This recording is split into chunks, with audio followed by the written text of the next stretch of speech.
Welcome to the 3% Podcast, a bi-weekly podcast brought to you by Open Letter and 3%. This is Chad Post from Open Letter Books, and I'm joined as always by Tom Roberge of Riff Raff. Hello. I'm actually sitting at Riff Raff, a couple hours before we open today. So. Oh, man, yeah, because I kind of screwed up. I forgot about the whole holiday thing, and days of the week got confused, and so we're a day late with this, but whatever. That's not bad. It could be way worse. We could have forgotten until next week. And blown up our bi-weekly schedule. Right. That only we care about. I wish people would leave notes, like reviews with nice comments like that. Or some sort of comment. Be like, hey, we really appreciate you doing these bi-weekly podcasts. Any sort of review would be nice. So we had a bunch of random things to talk about today, but I think maybe the one to follow up on our conversation from last week, or the last episode with Maytel Rodzinski about Women in Translation Month, I said on the end of that I would run the numbers for everything before the start of Women in Translation Month and then after, and see just generally what happened. And I did that. And what's happened is there's almost an exact 6% shift in the number of books published by women across everything. So for the years 2008 through 2014, the total number of books of fiction and poetry that were published in translation in America, 28% of them were by women. And the years 2015 through 2020 is like whatever I have in there so far. It's 34%. So it's exactly a 6% increase.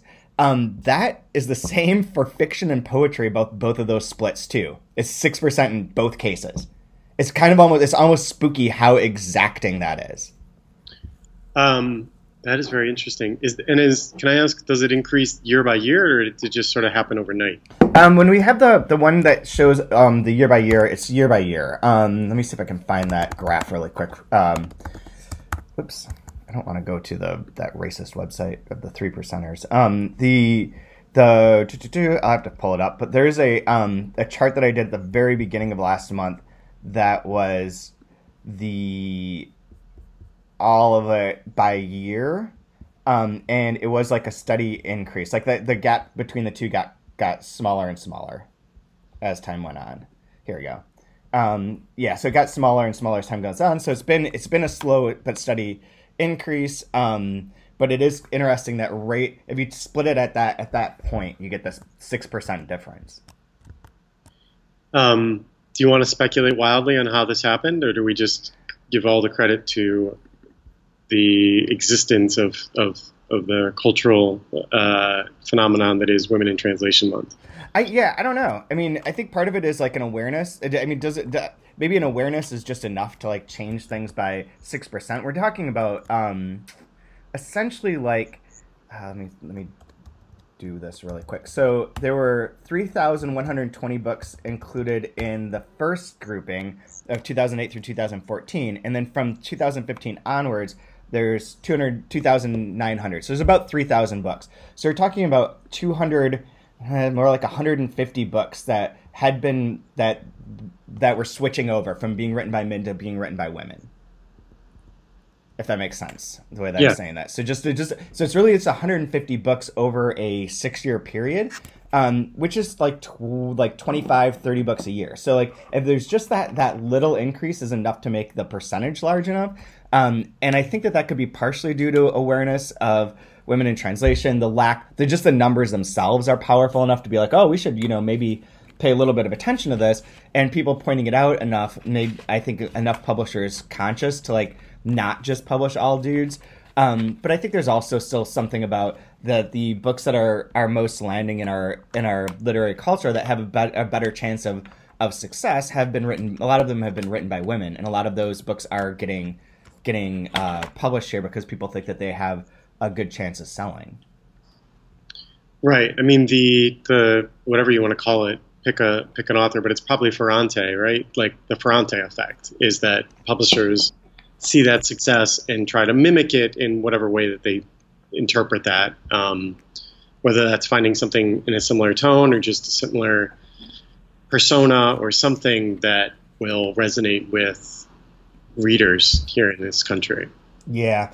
I think the books that have been on the bestseller list that were translations that I can recall that legitimately made the bestseller list are the Ferrante books, Elegance of the Hedgehog, also by a female, and the Pierre Pedersen book, Out Stealing Horses. Oh, right. What year is Elegance of the Hedgehog? That was a while ago. I think it's before the database. Right. But you're saying the effect is that they're still looking for things like that. Yeah, I mean, I think the other one that did make it was that, I think the book that was on the bestseller list is that A Man Named Ove. Is that right? Sure. A Man Named Ove, yeah. That book sold a lot of copies, I think. Yeah, I don't know if it was on the bestseller list. I don't either. There's the other one is that 100-year-old man walks out a window or some shit like that. Sounds god-awful. I can't even remember the title because it just sounds like something I'm never going to read. Is it the same author? I feel like it's basically the same author. Walked out. That is definitely not the title. Oh, the 100-year-old man who climbed out the window. Climbed out the window. And then he has another follow-up called The Accidental Further Adventures of the 100-Year-Old Man. It's by Jonas Johansson, who's also the author of The Girl Who Saved the King of Sweden. I think that his books are rather... they sell pretty well, and they might have hit the bestseller list. But still, like, the two really... there's some notable examples that are women. And I think that the books that are being pitched to us now are more frequently, like, appealing towards a younger female demographic. Interesting. I wonder... I don't know. I wonder if there's also an effect of an increase in women making editorial decisions also influencing this. Or just there's also one other thing is that 2015 is more or less when, like, there's the great expansion of independent small presses that are doing translations. All your Transit, New Vessel, Deep Vellum, all those things come around that time. And those ones are generally have more. Amazon Crossing is not that far before then. Like there's a lot of those. A lot of that stuff happens in the second half of this grouping, and those presses are more aware of this to begin with, so they're starting out at a different place, and I think that might just change it too. Yeah, of course. Like, yeah, they started from a point of, like, you know, if not being equal, then close to it, or at least striving for it. Right. So this Jonas Johansson, that 100-year-old man who climbed out the window and disappeared, has sold more than 8 million copies worldwide. That's a lot of books. That's a lot of books. It's a lot of books. Yeah, so but I thought that was interesting. I didn't expect it to be so, like, precise almost, or like exacting. I thought maybe poetry would have a bigger change or whatever, but like it's kind of fascinating that it's that close. I mean, it's still in the end 30 just in the post Women in Translation Month era, 34.67% of the translations that are by men and women are by women. So it's still not that. It's still like a third. So it's not great. I'm leaving out in that percentage all of the books that are written by both, like anthologies and things like that. So this is just books that are written exclusively by women, exclusively by men. They're 1/3 of those. So it's still not great, but like it was like closer to a quarter. Yeah, it's still not great. Let us make that clear. But progress is progress nonetheless, and we should at least appreciate it while we work to get a lot better. Yeah, and I was going to, so we did a bunch of Women in Translation Month posts and various promotions on the website, and I was going to do, this is a bit of a segue because I'll explain more later, but I'm just gonna say this here now. So we did all this and we had all these promotions for Women in Translation Month, and I ran excerpts from our forthcoming books by women, so that people could pre-order them, and we don't even have like the covers available yet. We're not sharing them. They're not finalized. So it's just like, I really like invented this out through the June or July so you could order them on our website. Unfortunately, because I was lazy and slow, the last post went up on the day that the sale ended, and it was an excerpt of Sarah Mesa's 4x4. So to make up for that, and the fact that nobody could really pre-order that with the knowledge of having read this excerpt or any of that kind of stuff, we are, for the next 2 weeks, essentially through the end of the weekend of September. I don't know what that day is, 15th. All pre-orders on the website will be 40% off. So most of these are books by women. The vast majority are books by women. So it's sort of continuing that idea of Women in Translation Month, but not really calling it that because we don't need to just restrict it to a month. But all pre-orders will be 40% off, including The Dreamed Part, which was named yesterday to Kirkus's 30 most anticipated works from the fall, which includes like Stephen King, Benton Lerner, Salman Rushdie, and Rodrigo Frazan. The only translation and the only really like small press book that's on there too. So since to celebrate that too, if you go on and order any of the forthcoming books, of which there'll be links and information available, you will automatically get 40% off on those up through next Sunday to make up for this my being slow. Guess that's a good thing in the end. Yeah. Slow and lazy. Yeah. Yeah. So anyway, so that's that. I don't know if there's anything else to say about that. There's still a few posts that I want to write that I might not be able to get to, like about the DuPont book, but then also about Melina by Ingeborg Bachmann, which I'm almost finished with, which is longer than I thought it was. But that's really great too. So there'll be a couple more things, but otherwise I'm sort of putting that to bed. And for the bi-weekly posts on the website, they're going to transition over into books about translation for September. All right. So tell me about Amazon. So I'm kind of surprised you haven't seen this yet, but I woke up this morning and was outside with the dog and opened Twitter and... oh, there's your problem. And yes, there is my problem. There's not a day that goes by that I'm not like, fuck, I could just delete this and would anyone even notice? There was a thread by from Lexi Beach, who owns a bookstore in Queens, and basically what happened is, I don't know if you're aware of this, but Testaments, the sequel to the Margaret Atwood book, Handmaid's Tale, is coming out next week. Yeah. Next Tuesday is the on sale date, and we individual independent bookstores all had to sign rather serious affidavits saying we wouldn't put it on sale early, et cetera, et cetera. To the point that like my rep harassed me like 3 times to sign it, and I was like, I've signed this thing. Like, please just check. Like, it's done, right? We had to do that for Oprah back in the day. Yeah. In the past, people have had to do this for like Harry Potter. Dan Brown, things like that. Mm-hmm. It's usually not anything that any of us would ever read, but hey, I'm going to read this Margaret Atwood book. I'm just going to say this is the rare instance when it's something super literary actually ends up being a huge cultural moment. Like, I don't even think there was no like strict on sale date for the Colson Whitehead. Like, oh yeah, that's not going to happen. Yeah. I mean, the guy was on the cover of Time magazine. I know. Thought, but anyway, so we had to sign these affidavits. We have not gotten books yet. Like, we're not going to get it until the day before, would be my guess. But Amazon, of course, already had copies.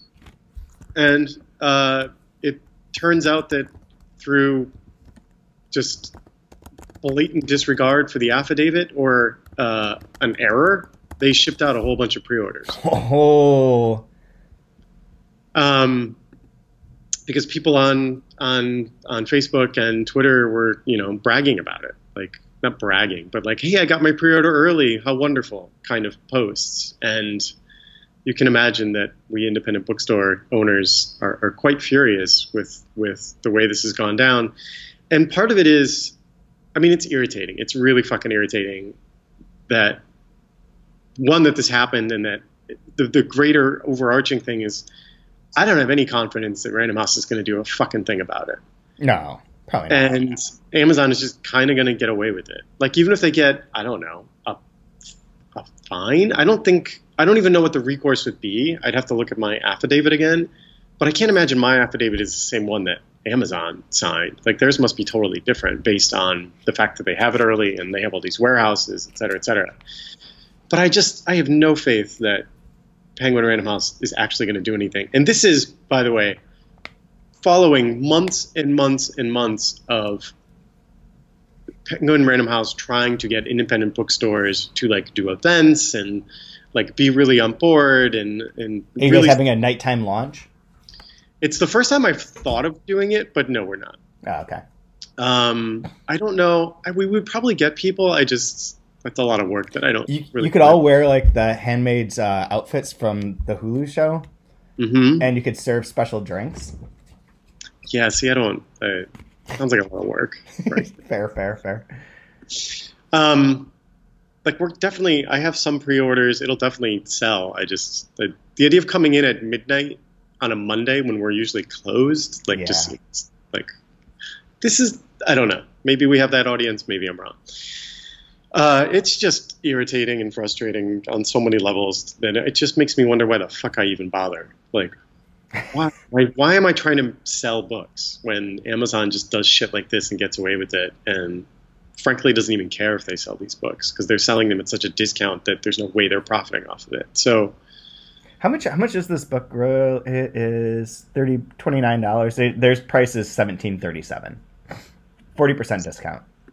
So, and they get like a 60% discount, so they're making a little bit, but I would say when you factor in the shipping cost. Yeah, probably not. Well, I mean, the shipping cost, I think comes out of a different part of the budget because of the Prime people that pay into that. But they're not making anything. They never intend to. This is part of my class on this. Yeah, no, they never intend to. It's funny. It's just a thing they do to like keep in people's minds that they have everything and have it fast and all of it. You know what I mean? It's all just it's like publicity for their own business while they actually do a little bit of business. This is one of the ones where, so if I want to buy this, I don't have Prime, but if I wanted to buy this from them and wanted to not pay the crazy shipping cost, I would have to buy 2 other books because of the discounts. So I'd end up with 3 books. Right. Including, you could order and get it shipped for free, the Testaments, the Handmaid's Tale, and the Handmaid's Tale graphic novel. These are being batch sold together at the bottom of the Amazon page. Which makes sense. I mean, to be honest, but I guess so. But they're all 3 there. I don't know what's going to happen with this. It's been like 2 hours since I think the world has been, made aware of this issue. So people got their books yesterday? It looks like it, yeah. As if they were supposed to, as if it just released 1 week early. Right. Like, it feels like it's probably like some logistical fuck up. But at the same time, I thought what our thing with Oprah was that if you sold them or whatever, if you released information, then you wouldn't be allowed to get the next book. But that wouldn't make any sense for this. It's not a series like that. Right. So, so like a fine, like nobody cares about fines. Fine is not going to do anything. Like, it's the problem is how does Penguin Random House convince me that they actually care about me? Yeah.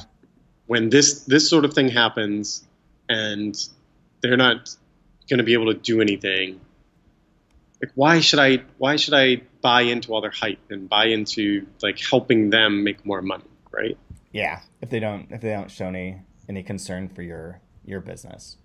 Right. And I do, and someone on Twitter, I can't remember if it was one of the Joshes, Josh Cook and Josh Owens Print up in Portland, Maine, were chiming in on this. And it's not that I don't think that individual like reps and people who work at Random House don't really support independent bookstores. It's just on the corporate level, it's hard to see that bearing out.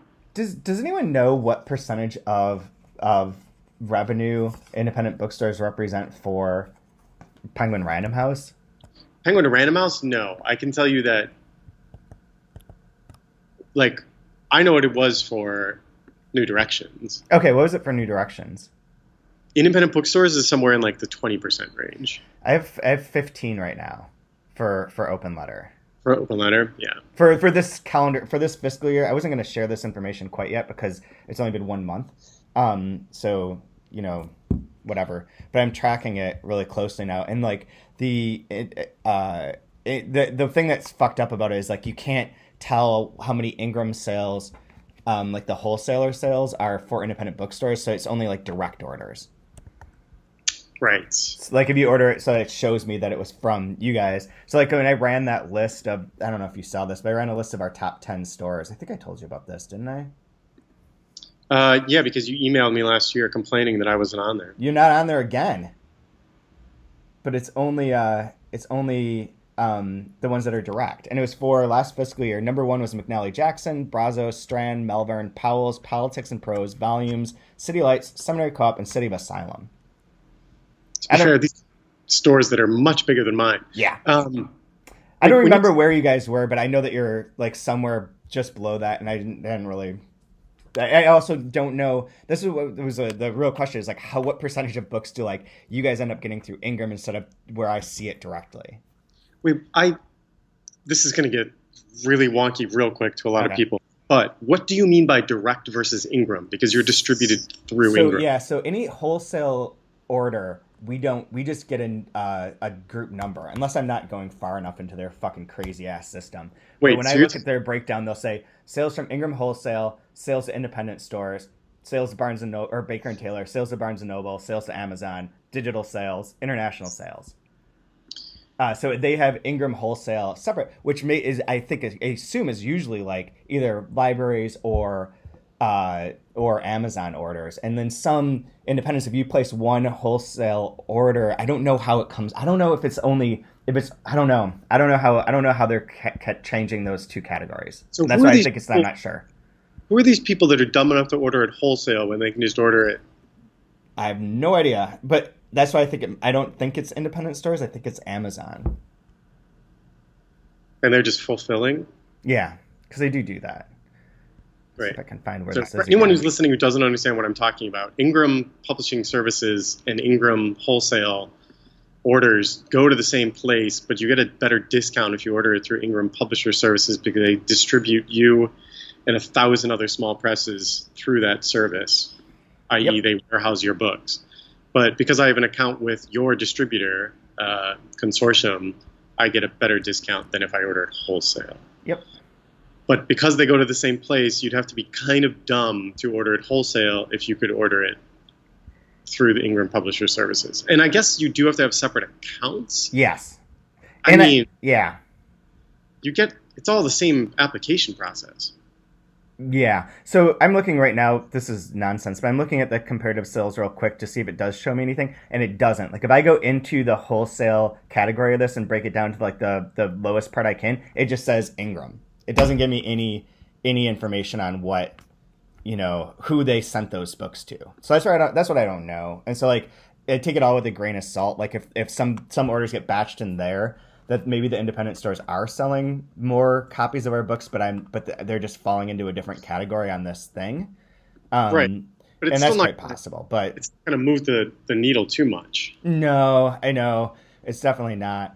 So, all right. So if you're doing about 15% and New Directions, again, this is data from like 4 years ago when I was still getting this data, although they'd probably give it to me now. It is hovering around 20%. I would have to assume that Penguin Random House is less than 10%. Oh, okay. So you think it's lower? Yeah, because I think the volume that they're doing through Amazon is that much greater. Huh. Do you think it's the other way? I was on... So I want to say that... No, I don't know that it's the other way. I don't think it's that much different. So I remember being on... Oh, shit. What's his name? Who's the guy that's like in charge of sales for Penguin? God, he's a super nice guy. I'm blanking on his name, but he was at the Turin Book Fair with me some years ago now when I gave the presentation on Patrick? Yes, Patrick Nolan. Yeah, Patrick Nolan was on a panel with me, and he talked about books that crossed over was his main thing. But I feel like he said during that at Penguin, like 35% of the marketing budget is spent on independent stores, which make up like about 20% of the sales. And that it's a disproportionate amount that's spent on independent stores because they're important. They use this as like the way of justifying that they do care about you guys and they are doing all the stuff with you that they aren't doing with other people, percentage-wise. But that exceeds the percentage of sales. But I feel like you said it was in that same like 15 to 20% range, and that with their expenses because of the field reps and all that, like the salary parts of like the budget will be much higher, obviously, because of that alone. So it might be sort of a fallacious fun fact or whatever. But, nevertheless, I think that's their justification. But it seemed like it was maybe in the same area. Who doesn't sell any books for us, though, that would for Penguin Random House is Barnes & Noble. Like, at all. Like, they were negative last year.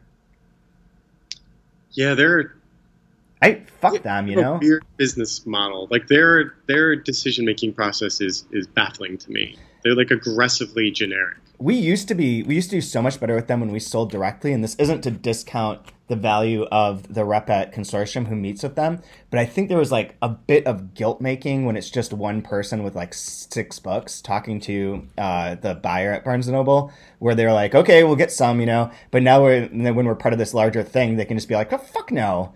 I don't feel anything. Like, if I'm just sitting there by myself looking pathetic, like, the buyer had to like take some sympathy on me and get 50 copies. Now they just pass on everything. Like, I don't understand the smaller publishers are always like, no, Barnes & Noble is great. We need to keep them around. They're important. Fuck them. They don't sell any of our books. I don't buy from them.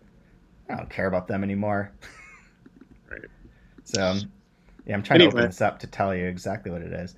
The thing I think that's worth stating here is just, even if so the reason that Penguin Random House is willing to spend 35% of their marketing budget on independent bookstores, even though it's only 20% of the sales, is because we're the face of books, right? Like, in the world culturally, and because Amazon doesn't have a storefront at all, and because their website is so impersonal, that it's worth it to create basically like window display, where like physical window displays, of course, but also like the mere existence of bookstores reminds people that books exist, and they go get them from somewhere else because they're cheaper. But they're basically helping to fund independent bookstores as a way of marketing books writ large, I think. Mm-hmm. Yeah. Yep. And that was exactly what he said too. I think if you got a Big 5 publisher CEO in the room and had them talk to you honestly about this stuff, that they would admit that. Yeah. Frankly, I don't know if that's a good or a bad thing, but I do think it's a bad thing that so much of the profits go through one individual corporation, and that because of that, Penguin Random House and the other publishers are all sort of bullied into obedience and loyalty to the way that they do business. What would be interesting is we talk about like revenue and sales, but I wonder what would happen if you looked at just profits for books and by the different categories, because Amazon doesn't make a lot of profit off of books, and I don't think Barnes & Noble does either. But I don't even know. There's no way to really break that down. It's just something I was thinking about, because like you can get a lot of sales going through Amazon, but it's not generating them a lot of money. A lot of profit. No, but like I said earlier, it's like that online. It's a constant reminder for their customers that they have everything. Oh yeah. That's the value to them, because then they make a profit off of fucking dog treats or whatever, and that was their long con, and it worked, Yep. Whereas we don't have. There's nothing else I can fall back on, right? I can't lose money on books in hopes of selling more alcohol. Like, I need to make money on both things. Yeah. I do lose money probably on coffee. That's crazy. It's hard to make a lot of money on coffee because you have to sell so much coffee. Yeah. Just the volume you have to sell, like in order to pay rent. Like because you need an employee who knows what they're doing. You need fancy equipment, and then of course like the actual coffee and tea and all of that stuff and milk itself. To pay it like $2,000 in rent is it's tricky. Yep, absolutely. You gotta sell a lot, which is why so many of them, like coffee only shops don't really exist. Everybody is like a bakery and baked goods, and that's where you make your money. Anyway, very true. So one other thing that's like not related to any of this is that the National Translation Award long list was announced. Oh, damn it. I thought I had it here, but I do not. I have other nonsense. Make this easier for me. Come on, guys. It's the National Translation Award is given out by Alta. The award winner will be announced at the Alta conference. That'll be here in Rochester on November 7th through 10th. But they announced the long list and the short list before then, and the long list supposedly came out on, here we go, one day ago, yesterday. And we had seen this ahead of time, so I already knew about it. But I'll just read these to you, and you can make any comments you want, okay? So let's do fiction. Long list in prose, so it's anything. Yes. Here, I'll send you. Did you find it? Yeah, I found it. Okay. So why don't we go back and forth then? I'll do the first one. Anniversaries from a Year in the Life of Gesine Krespel by Uwe Janssen, translated from the German by Damien Searles. This I'm glad about because that book couldn't win like the Best Translated Book Award, and I'm glad that Damien got this on there because it is like quite an accomplishment. I kind of gave up on reading it around the 685 page, but I think that I'm going to go back and finish it because it's set up as a diary that when I get to the day of the year that I was at, I'll just read that day each day, and I'll finish it by the end of like that time. Is it good? Yeah, it's interesting. It's good. It is very good, and it's very enjoyable, but it's not very there's not a lot that can make you feel like, oh, I need to keep reading this to find out X, Y, or Z. I mean, it's a lot of just like contemplation, things about like the Vietnam War and about comparing and contrasting that with what happened in Germany before World War II. And with this young girl and her mom living in New York, so there's a lot of like detail about that and about what the city is like. So it's really good. It's a real fine accomplishment. And there are certain like set pieces that are quite good. Some of the conversations between the daughter and the mom are really fun. I wrote a few things about it and interviewed Damien a couple times about it in different ways. But it's just goddamn long. An 1,800-page book is a lot. Yeah, I got an email yesterday about some 950-page book that's coming out. I was just like, oof, I'm tired just thinking about this. Which one's that? Something from Georgia. Really? Yeah, I can't remember who's publishing it. Coach House or somebody like that. Really? So it's not Ducks Newburyport, obviously. No. It comes out in the spring. Okay. It was just somebody telling me they were sending me a galley. Oh boy. Yeah. Yeah, I'm excited for for it to get into Ducks Newburyport, which did make the shortlist for the Booker. Yeah, I'm for some reason with this book, I'm anti-hype and like not yet convinced I'm gonna like it, so I'm gonna hold off for a bit. Are you gonna come on the 2-month review podcast about it? But I just said I'm not gonna read it. So. I know, I was just making that clear. But with this one, I don't think people have to read it from start to finish by any means. Like right. It seems very just episodically ranty. Sure. All right, next. Berlin Alexanderplatz by Alfred Doblin, translated from the German by Michael Hoffman. I didn't know that this had been redone. Yeah, I think it was like, so these are all books from 2018. I believe I forget what the exact timing is, but it goes back a ways. Still, I just didn't realize this had been retranslated. That's all. Oh yeah. I don't remember when, but yeah, we have a copy. I think I can see it from here. I mean, I probably have one here at the store, and I just missed it. But I wonder how. I read the other translation from. I'm not going to remember who. That small publisher that I think is now defunct. Yeah, Quartet. That sounds right.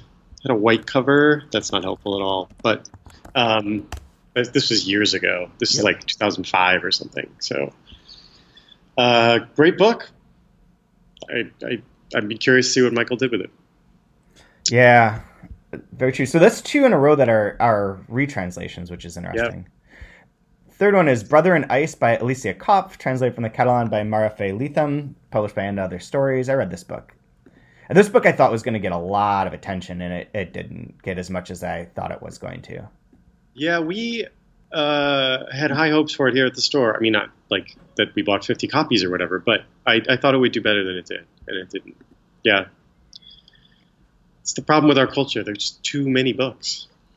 This is Continuum. Was the other Alexander Continuum? Yes, Continuum, but it doesn't. They don't list the translator, so I can't figure that part out. Oh wait, yeah, it does. Translated by Eugene Jolas or Yolas, I'm not sure. But that's the other one. So. All right. Is this another retranslated? The collected stories of It has to be, right? Right? There's no way these weren't translated. There's no way. At least like a majority of them. But we'll say what it is. Oh, so Collected Stories by Bruno Schultz, translated from the Polish by Madeline G. Levine. This is from Northwestern. So I didn't even know Northwestern was still doing translations. There's one from 2 a year. Yeah. I sort of joke, but is this it? Looks like it has a different cover on here, but yeah, it won the Polish Cultural Institute 2019 Found in Translation Award. There's Cinnamon Shops and Other Stories. It doesn't have a table of contents. Wait, maybe I can get inside here. Yeah, I don't know. It's all Cinnamon Shops and then a Sanatorium Under the Hourglass, and then 4 other stories. So yeah, retranslation with maybe 4 other stories. So that's 3 out of 4. Next one, Como Madre by Roque Laraque, translated from the Spanish by Heather Cleary, published by Coffee House. I kind of knew this would be on here when you said that there's going to be a list. Like, there's not really, like, I have nothing to say. It's like the most obvious thing. Right. The House Guest by Amparo Davila, translated from Spanish by Audrey Harris and Matthew Gleason. We have been selling the hell out of this since it came out. It just keeps selling and selling and selling. Really? Yeah. Why is that? I truly don't know. People are just like really drawn to it. I've not read it at all. And I also haven't heard that much about it. I just have the copy. Yeah, no, it's not like there's been like a whole lot of hubbub about it. It's just for whatever reason. All right, maybe they just like the cover. Maybe. Who knows? In Black and White by Junichiro, I'm not sure how you say it, Tanizaki, translated from the Japanese by Phyllis Lyons, published by Columbia University Press. I read this book in like February of 2018 and wrote a thing about it, and I was not a huge fan. Funny, I had a customer like pre-order this, which was very strange. But maybe he knew some. I don't know what it was. But I think there'd only been like one other Tanizaki book translated, and this was like a big deal because of that. No, that's not true at all. Really? Yeah. What am I? I can't remember what it was. Anyway, and then like a month later, he came back and he's like, "Yeah, it wasn't as good." No, it's unfortunately not as good as it should be. The introduction to it is great, and I think that's what I wrote about. Like that, the introduction is amazing, but the book itself is a real. Yeah, Favor of Translator Afterwards was the name of the thing that I put together. Because it was really great, but like the book itself was just not anything that special, unfortunately. But whatever. Lost Time by Josef Sapsky, translated from the French by Eric Karpels. Yet another New York Review book. They are all over this list. I don't know what this book is. Me neither. I assume, what does it say? Lectures on Proust? Oh, Lectures on Proust in a Soviet prison camp. Oh, Lost Time. Yeah, okay. Yeah, so Polish artist and soldier Josef Sapsky brought In Search of Lost Time to life for an audience of prison inmates. In a series of lectures, he describes the arc and import of Proust's masterpiece, sketched major and minor characters in striking detail, and movingly evoked the work's originality, depth, and beauty. So a specific audience for that. Yeah, wow. I don't know why that one just passed me right by, but there you are. The Naked Woman by Harmonia Summers, translated from the Spanish by Kit Maud, published by the Feminist Press. We had a review of this. One of my students read it for my publishing class and really, really, really enjoyed it. And I think someone else, one of my friends, read it and really enjoyed it. But all the copies that we had in here I gave away to people that wrote reviews for us. Yeah, I don't know anything about it. I'm embarrassed to say. There's a woman who's naked. Interesting. Would have never guessed that. Orlifi, The Wasteland by Ofigur. Is that right? Sigurdsson? Yeah. Translated from the Icelandic by Lytton Smith, published by Deep Vellum. You obviously have read this. Do you have opinions? I like it. It's a good book. And I like Lytton quite a bit, and I like Ofigur. He came here and did an event at Rochester and then down in Geneseo, and he was really pleasant and enjoyable. I think it's a good book.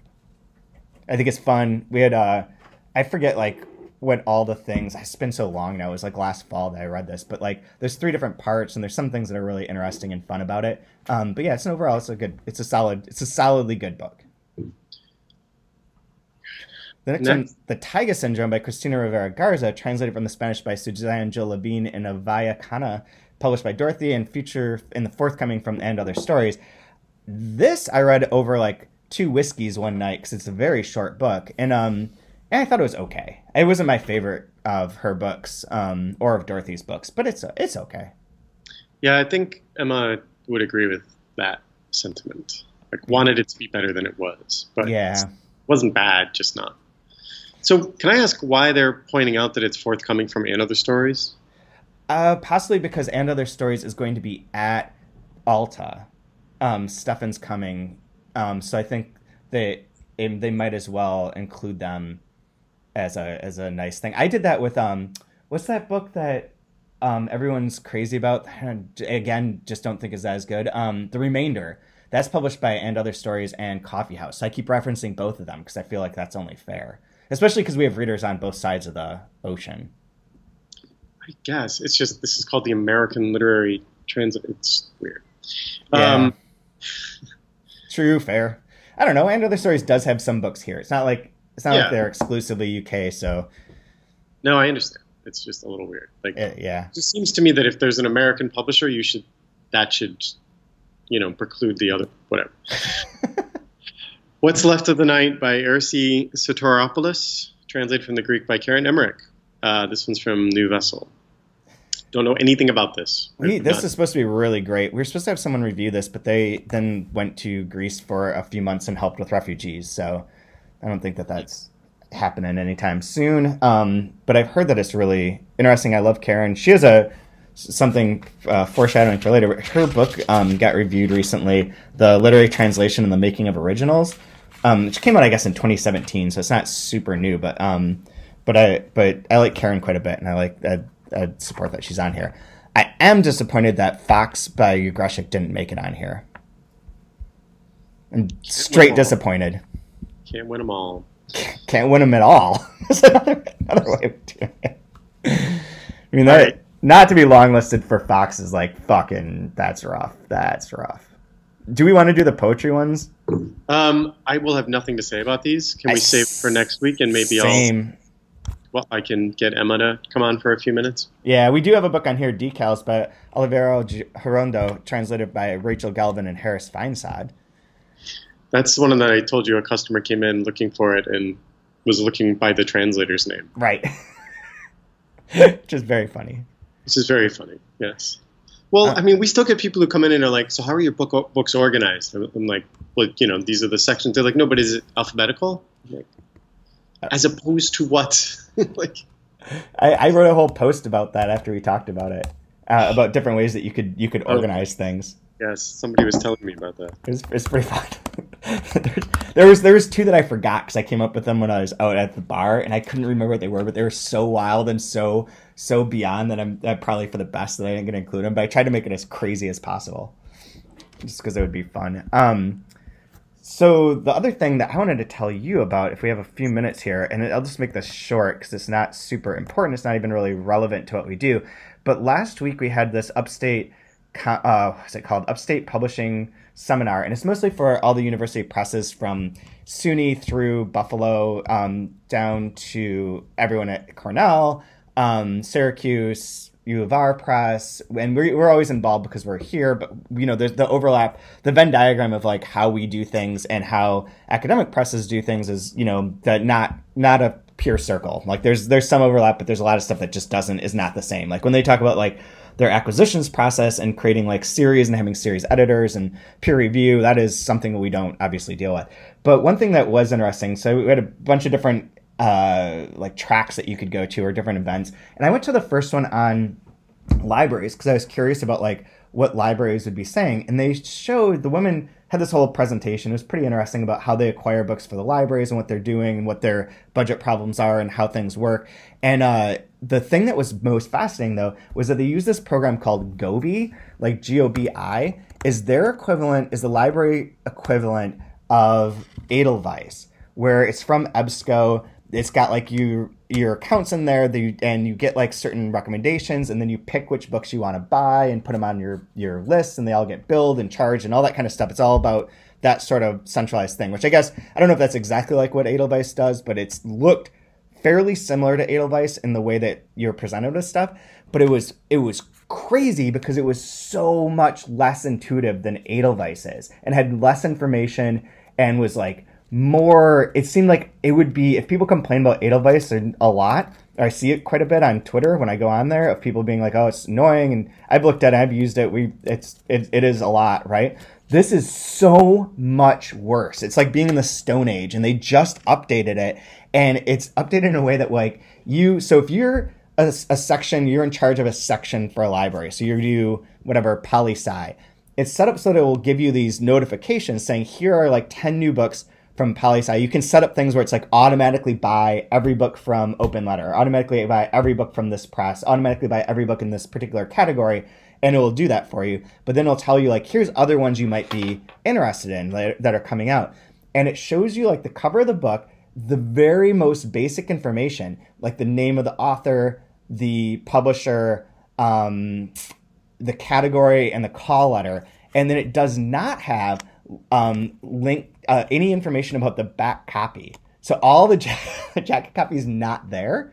And occasionally it'll say if Choice reviewed it, like Choice, the academic publishing sort of journal, if they reviewed it, it'll say that there was a review there, but not anywhere else. So it's like more stripped down information than Edelweiss is. It's wild. And I was sitting there just thinking like, this is insane. And I don't know how Edelweiss works as like, from your perspective of how you have to buy things through it. But this one seemed like, oh, not good. Like we could, I feel like it would be the equivalent of like getting a physical catalog and faxing in an order would be about the same as this process. Wait, I'm more fascinated by the fact that there's no copy. There's no copy. How are you're just supposed to order based on title and author? Title, author, category, and then it has a thing where it's like, it gives it like a certain level of recommendation based on something. I forget what it was because I can't access it to show you. I have to, because I don't have a password, obviously. But I found like frames of it, like images, and it's she was showing it to us, and we were just like, oh shit, like that's a real downer that like you spent all this time for these academics who's like most of their sales are to libraries. You know, the vast majority are to libraries, and they're spending their time putting this together, and it's like doesn't show up there at all. Like that's weird. So I've got one of the frames right here. If it'll open for me. It's on some crazy Russian website, which I think I just infected my computer. Oh, wait, yeah, there it is. Okay, so someone stole their their thing that they put together, their PDFs that show it. So what you get is you get the title. It says like nano and biotech based material for building for energy building efficiency. Editor's name, publisher's name, pub year, binding, ISBN, content level, Dewey class, subject headings, interdisciplinary topics, approval note, I don't know what that means, format, language, list price, place of publication, country of origin, number of pages. And then, oh, this is what it is. Yankee Book Peddler Select. So they say for research, it's recommended. And then it shows like library activity, 3 sold, and alternate editions. And that's it. That's all the information you get. Presumably, they're actually getting. Oh, Jesus, do they not get actual catalogs? No, they said that they basically don't get. They don't get a lot of catalogs. Most people aren't doing catalogs anymore. No, of course, but. And they can send out people will send out PDF ones, but on Gobi you don't have those. Like on Edelweiss, where you can go look at the individual catalogs. That's not really part of the feature on here. So theirs is done by category, basically. Yes, it's all by category and this interdisciplinary topics. She talked a lot about how even though you're in anthropology, that doesn't mean you only want anthropology books. It means you also want books that are adjacent to that. So they have a lot of this kind of overlapping thing to try and catch those. But she's like, a lot of things just slip through the cracks because the system's fucked up. Yeah, I mean, I don't hate on Edelweiss as much as some other people. I think the navigation is a little screwy, and that is my main complaint with it. I don't like that they don't show if the book is translated, because when I search this to put in books into the database, it's fucking infuriating. Yeah, it is weird to, like with some presses, you'll just be scrolling through like, oh, is this translated? I truly have no idea, and it doesn't say. Not that I'm going to order it or not order it based on that, but it would be nice to know. Exactly. It would make my job a little bit easier, and that's all I care about. But for our purposes in terms of ordering, I actually find looking through the catalogs, like, it can be a little tedious when, I mean, Consortium, for example, is like fucking 800 books or something at a time. Oh, my God. But you can filter it. There are ways to sort of get to what it is you actually want to look at, that sort of thing. But it takes a while. But it has all the information. Like, yeah. I'm not lacking for information on whether or not to order something, right? Like, it's gotten to the point where we have meetings with our reps and, we've already gone through the catalog and sort of put together an order. They basically just look at that order and say, oh, well, here's like 2-3 books that maybe you might want to consider, or maybe you didn't need that one. I can tell you, like, it looks like it's going to be pretty quiet kind of thing. And so our meetings are just kind of, it helps facilitate it. Like, they don't have to introduce every book in the catalog to me anymore. Like, that's no longer a thing, right?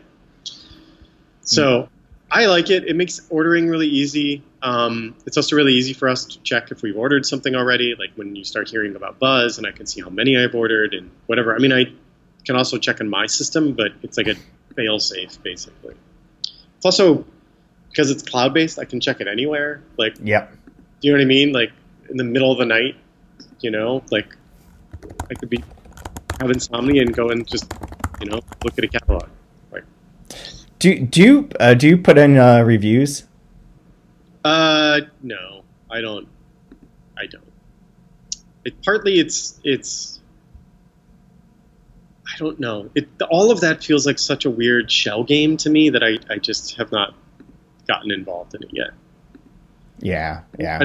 To me, and this is going to piss a lot of people off. To me, all of that, like, angling for Indie Next and all of that, it just seems like who can be most aggressive about getting booksellers to spend time doing it. And I don't feel like the actual best books are getting these things. No, I'm desperate to get a book on there. It's been now, we're going into the 12th year of trying to make that happen. And that's a lot of failing. Like, that's a lot of attempts to, like, not be able to make it. So I really want 4x4 to be on there. That's my goal. But that means you got to send out emails every day, like begging booksellers to help you, because that's the only way it happens. When these galleys come in next week, you get ready. I'm gonna fucking set it up for literally every day for a month just to see if it even happens. Yeah. I think their selection process on the upside too is, like, questionable. I don't think it's transparent, and no, of course not. No, and I don't think that it's that it's any kind of meritocracy or even democracy. No, probably not. No, it's probably super corrupt. It's a consolation to you. We don't participate. So.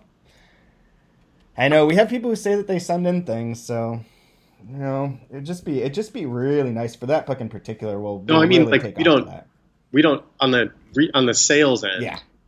We don't have an Indie Next display. Like, we don't. That wouldn't really fit in our store, and that's the case for a lot of people. I know, but there's a lot of stores that don't usually carry our books that we would open up a whole new market to. Totally understand that. But we're never gonna get a book on it. I don't know what I'm talking about. I need to accept it's not gonna happen. But I'm giving one last push as 4x4. One last push. Then I'm done. Then I'm walking away from indie press or indie whatever, next, forever. Forget about it. Do you have anything else that you want to add? I just like this Gobi thing. If you could see it, you'd be stunned. I'll send you this. Yeah. My takeaway here is don't complain so much about Edelweiss because it's not that bad. Could be worse. It could be worse.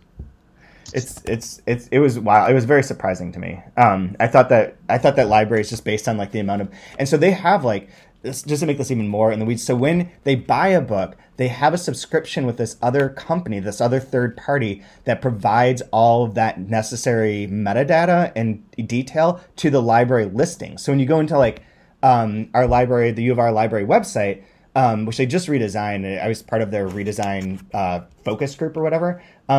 And it is a little bit better now. It's more easy to search for books. But when you look for a book, and you'll get all that, you'll get the description, you'll get all the like the review stuff. All the information is there because they have to pay a third party because Gobi doesn't import that information when you buy the book.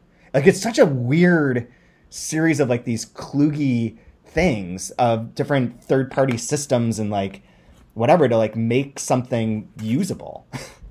Yeah. Well, it's bizarre. Anyways, did you have anything else that you wanted to add? Nope, I've got to get going. So. Okay, so the only thing I was going to do is I will say that I'll put a post to it, but there's a review on Public Books that came out earlier this month called Translation's Burden by Matt Reek that goes through a number of recent books on translation that were published. Mostly focused on contra-instrumentalism, a translation polemic by Larry Venuti that came out from the University of Nebraska Press like early last month. But then also Karen Emmerich's book, and then a book called Fictional Translators, Rethinking Translation Through Literature by Rosemary Araujo. And it's a really great interview. It's a really great review and like sort of categorizes the things and talks about like translation studies in a way going forward, and that's anti that, originals are the most valuable thing and the translator isn't involved, and all that kind of like stuff that we always talk about, but is articulated really well in here and in Larry's book, which I have a copy of and hope to read next week. But it's a good review. And I just wanted to plug that as like my rave. All right. It's a pretty weak rave, but I don't want to take too much time either. I just want to plug a book called Sharks, Death, Surfers, which is by Melissa McCarthy, who's a British scientist, I want to say. I can't remember exactly what she does, but she has basically written a cultural / anthropological history of the ways that humans have been interacting with sharks primarily through surfing for the last 1,000 years since Hawaiians sort of invented surfing. For sport, by the way. There was no actual practical purpose to it, even way back when. It was just for fun. Yeah. It's just a really, really fascinating book. To me, it's like the ideal of a book these days, which is like this thing that draws in from every aspect of culture and history to talk about the ways that we think about things and forcing you to rethink them, or at least think a lot more deeply about something that, you don't really think about all that often. Like, I've always subscribed to other people's obsessions are fascinating to me, even if that obsession is like, beating the Donkey Kong high score, like a documentary about the guy obsessed with beating it. That's fascinating to me. So this book was amazing. It's incredibly literary. It's from I assume a British press called Sternberg that we get through one of our very small art press distributors or something. But if you can find it, man, that is a great fucking book. There we go. Sounds good, man. I have nothing else to add. Let you get to work so that you can sell bunches of copies. We will try. Pre-sell the shit out of the Testaments. Yeah, seriously. I really want to read that, but I also am like, man, I haven't seen any of the show, the Handmaid's Tale show. I saw like 2 episodes and fell asleep during the 3rd one and never went back to watch it. And I read The Handmaid's Tale in 1997, 96, when I was in college. And I vaguely remember that. So I feel like I have to go back and read that before I can read the new one. Do that? You can do that. I'm going to do that, but I'm not going to do it right now. I'm not going to do it next Tuesday. All right. Okay, I will talk to you in a couple weeks. All right. Thank you. Mindless conversation just ain't no fun.